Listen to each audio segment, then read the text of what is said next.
값비싼 향유를 부은 여인. 여드렛 동안에 유월절과 무교절이 시작되기 이틀 전이었다. 대제사장과 종교학자들은 예수를 몰래 잡아 죽일 방도를 찾고 있었다. 그들은 괜히 군중의 소요가 일어나는 것은 싫다고 말하면서 유월절 기간에는 그 일을 하지 않기로 뜻을 모았다. 예수께서 나병 환자 시몬의 손님으로 베다니에 계셨다. 예수께서 저녁을 들고 있는데 어떤 여자가 아주 값비싼 향유 한 병을 가지고 다가왔다. 여자는 병을 따서 향유를 그분의 머리에 부었다. 몇몇 손님들이 발끈해서 자기들끼리 말했다. 저렇게 한심한 일을 하다니 완전히 낭비다. 이 향유를 1년치 임금보다 더 많이 받고 팔아서 가난한 사람들에게 줄 수도 있었을 텐데. 그들은 화가 치밀어서 당장이라도 여자에게 분통을 터뜨릴 태세였다. 그러나 예수께서 말씀하셨다.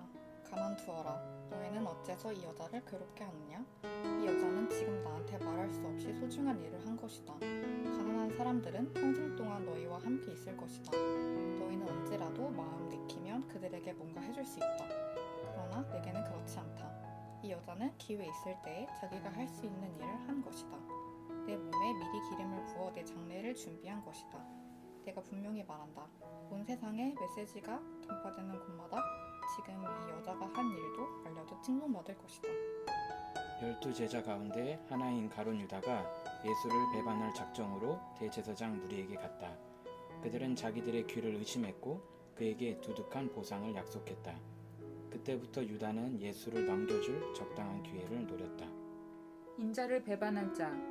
무교절 첫날 곧 유월절 희생을 준비하는 날에 제자들이 예수께 물었다. 우리가 어디로 가서 주님이 드실 유월절 식사를 준비하면 좋겠습니까? 예수께서 제자 두 사람에게 지시하셨다. 시내로 들어가거라. 그러면 물 한 동이를 지고 가는 사람을 만날 것이다. 그를 따라가거라. 그가 어느 집으로 들어가든지 그 집 주인에게 선생님께서 제자들과 함께 유월절 식사를 할 방이 어디 있느냐고 물어보십니다 하고 말하여라. 그가 너희에게 이미 청소를 마친 넓은 다락방을 보여줄 것이다. 거기서 우리를 위해 식사를 준비하여라. 제자들이 떠나 시내에 가보니 모든 것이 예수께서 말씀하신 그대로였다. 그들은 유월절 식사를 준비했다. 해가 진 후에 예수께서 12제자를 데리고 오셨다. 그들이 식탁에 앉아 저녁을 먹고 있는데 예수께서 말씀하셨다. 괴롭지만 너희에게 중요한 말을 해야겠다. 지금 나와 함께 먹고 있는 너희 가운데 한 사람이 음모를 꾸미는 세력에게 나를 넘겨줄 것이다. 그들이 소스라치게 놀라서 한 사람씩 돌아가며 묻기 시작했다. 저는 아니겠지요. 예수께서 말씀하셨다. 12명 가운데 한 사람, 곧 나와 같은 그릇에서 함께 먹는 사람이 그다. 인자가 배반당하는 것이 성경에 기록되어 있으니 이것이 전혀 뜻밖의 일은 아니다. 그러나 인자를 배반하여 넘겨줄 그 사람은 이 일을 하느니 차라리 태어나지 않았으면 좋았을 것이다. 이것은 내 몸과 내 피다. 식사 중에 예수께서 빵을 들어 축복하시고 떼어서 그들에게 주시며 말씀하셨다. 받아라, 이것은 내 몸이다.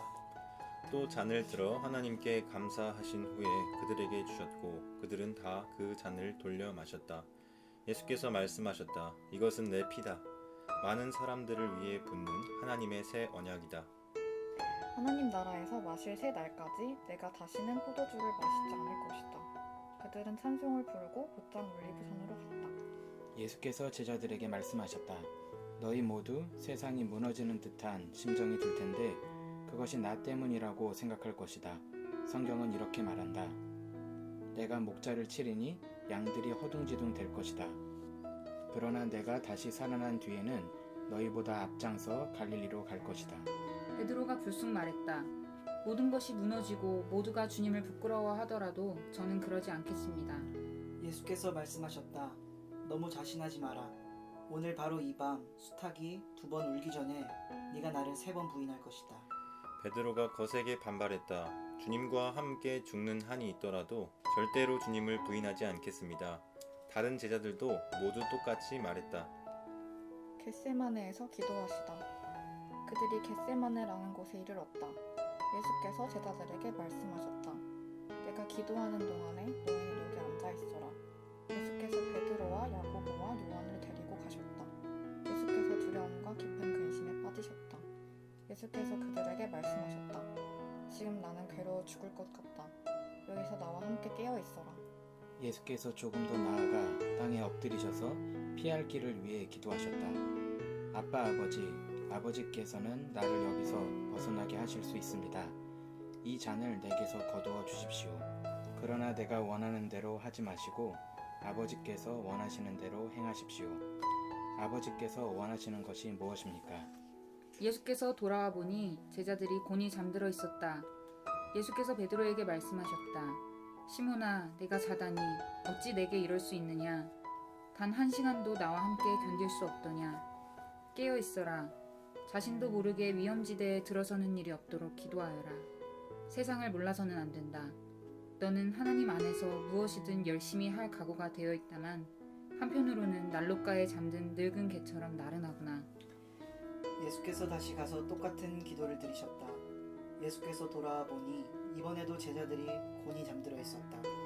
도저히 눈이 떠지지 않았던 것이다. 그들은 무슨 말로 변명해야 할지 몰랐다. 예수께서 세 번째로 돌아와 말씀하셨다. 밤새도록 자려느냐? 아니다. 잠은 충분히 잤다. 때가 되었다. 인자가 죄인들의 손에 팔린다. 일어나거라. 가자. 나를 배반할 자가 왔다. 우리에게 잡히시다. 예수의 입에서 그 말이 떨어지자마자 12제자 가운데 하나인 유다가 나타났다.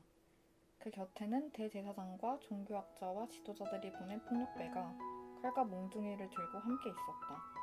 배반자는 그들과 암호를 짜두었다. 내가 입맞추는 사람이 바로 그 자니 그를 잡으십시오. 절대 도망치지 못하게 하시오. 그는 곧장 예수께 가서 락비님 하고 그분께 입을 맞추었다. 그러자 무리가 그분을 붙잡아 거칠게 다루었다. 거기 서 있던 사람들 가운데 하나가 칼을 뽑아 휘둘러서 대제사장의 종의 귀를 잘라버렸다. 예수께서 그들에게 말씀하셨다. 내가 위험한 범죄자라도 되는 것처럼 칼과 몽둥이로 나를 잡으러 오다니 이게 무슨 짓이냐? 내가 날마다 성전에 앉아서 가르쳤지만 너희는 내게 손 하나 대지 않았다. 사실 너희가 한 일은 예언자의 글을 확증하는 것이다. 제자들은 모두 황급히 달아났다. 한 청년이 예수를 따라가고 있었다. 그는 호디불 하나만 몸에 걸치고 있었다. 사람들이 그를 붙잡았으나 그는 호디불을 버려둔 채 벌거벗은 몸으로 급히 달아났다. 유대의회 앞에 서시다. 그들이 예수를 대제사장에게 끌고 갔다. 거기에 대제사장과 종교 지도자와 학자들이 함께 모여 있었다. 그들이 대제사장의 안뜰에 이를 때까지 베드로는 안전한 거리를 두고 뒤따라갔다. 거기서 그는 하인들 틈에 섞여서 불을 쬐었다. 대제사장들은 유대의회와 공모해 예수께 사형을 선고할 만한 불리한 증거를 찾았지만 하나도 찾지 못했다. 많은 사람들이 자청하여 거짓 죄목을 댔으나 서로 맞지 않아 무효가 되고 말았다. 그 가운데 몇몇 사람들이 일어나서 이런 거짓말을 했다. 우리가 이 자의 말을 들었는데 힘들게 지은 이 성전을 헐고 손 하나 대지 않고도 성전을 사흘 만에 짓겠다고 했습니다. 그러나 그들조차도 증언이 서로 일치하지 않았다. 이때 대제사장이 일어서서 예수께 물었다. 이 증언에 대해 너는 뭐라고 말하겠느냐? 예수께서 침묵하셨다. 아무 말씀도 하지 않으셨다. 대제사장이 다시 나서서 이번에는 이렇게 물었다. 내가 찬양받으실 분의 아들 메시아냐? 예수께서 말씀하셨다. 그렇다. 내가 그다. 너희 눈으로 직접 보게 될 것이다. 전능하신 분의 오른편에 앉은 인자가 하늘 구름을 타고 올 것이다. 대제사장이 흥분해서 자기 옷을 찢으며 소리쳤다. 여러분은 이 말을 들었소? 이러고도 우리에게 무슨 증인이 더 필요하겠소? 그가 하나님을 모독하는 것을 여러분이 들었소. 여러분은 이 신성 모독을 그냥 두고 볼 셈이요? 그들은 일제히 예수를 정죄했다. 사형 선고가 내려졌다. 그들 가운데 몇 사람이 예수께 침을 뱉었다. 그들은 예수의 눈을 가린 채 그분을 치면서 말했다. 너를 친 사람이 누구냐? 알아맞혀봐라. 경비병들은 그분을 주먹과 손바닥으로 때리면서 끌고 갔다.